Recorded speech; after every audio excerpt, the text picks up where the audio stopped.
far as the president's concerned, it's D-Day. Unfortunately, D stands for defeat, because that's what's going to happen with regard to the disloyal Republicans in Congress, the corrupt federal judges, everyone who somehow has taken some action to destroy the chances of the president to be the 46th president of the United States.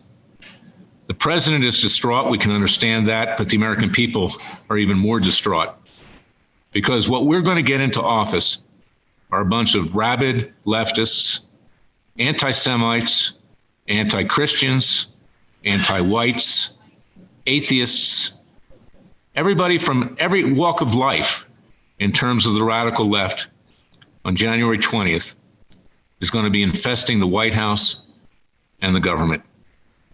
And that's why yesterday I wrote a column. I want people to read it. You can find it at freedomwatchusa.org, which made a suggestion.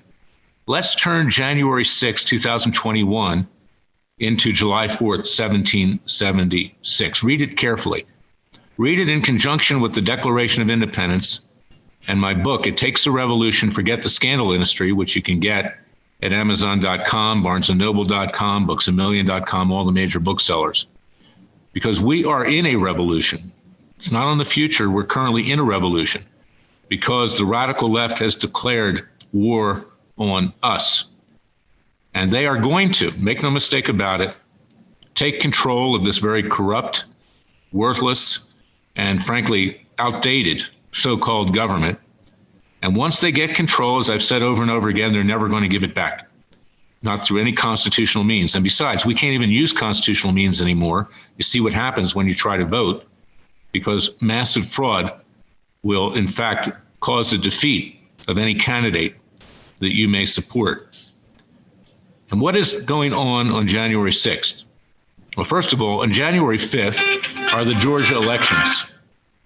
And the Georgia elections are going to result in the defeat of the two Republican candidates. Not the fact that they're the be-all and end-all in any event, but these are people who are Republican establishment hacks, and you can't depend on them even if they get into Congress, because who are they going to be working with?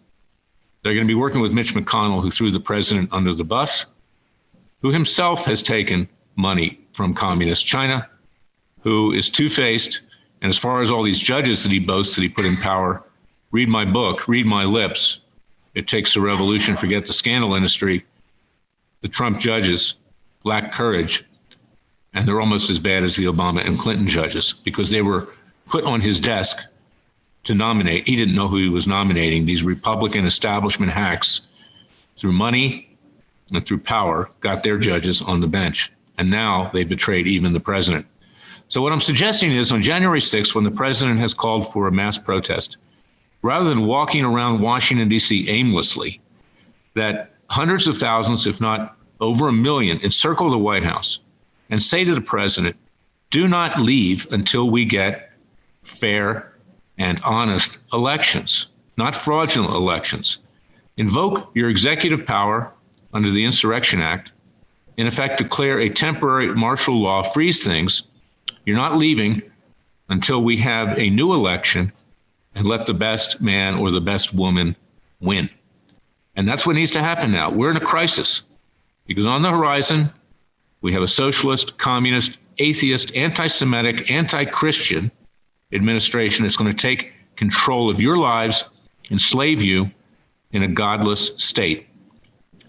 And I'm saying is that if we circle the White House and say, we're protecting the president, the police and the military would dare not fire on us. It would be like Tiananmen Square in communist China back in 1991. That wouldn't happen. But even if they did, we have Second Amendment rights to defend ourselves. And let them come for us. We're not going to do anything violent towards them. But if they choose to do anything violent towards us, then we have a right of self-defense. And that's my message. Nobody else is saying that. No one else has the guts to say that. No one has the guts to tell the truth, because most of the people that are out there are simply profiteering from what's going on, asking for more money to put more corrupt Republicans in power, which are not going to happen in any event.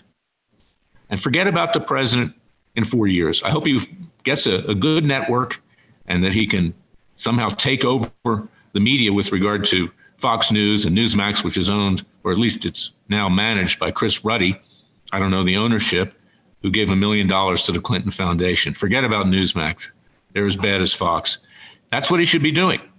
But as far as running again for office, no, he did some great things in the last 4 years. We thank him for that. We have to move on. We, the people, now need to rise up, read what I have to say, and it takes a revolution. Forget the scandal industry. You can get it at Amazon.com.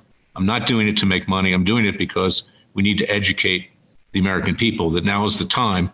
The second American Revolution has arrived. God bless to you. Happy New Year. If you can have a Happy New Year. It's not a Happy New Year, to be honest, but do the best you can. Be with your family. Pray to God and his son. He is with us if we help ourselves. I'll be back tomorrow with another special podcast. Until then, thank you for listening to me. At Circle K, you can get the freshest cup of coffee in the world. We know what you're thinking. How'd you get away with saying that on the radio? Well, it's true. Every cup of Circle K coffee is ground fresh right when you want it. So for a beautiful, mind-boggling, mouth-watering split second, your cup is the freshest on earth. Every cup ground fresh. Get a free cup today. Text COFFEE to CKEASY. That's COFFEE to 253279 at Circle K.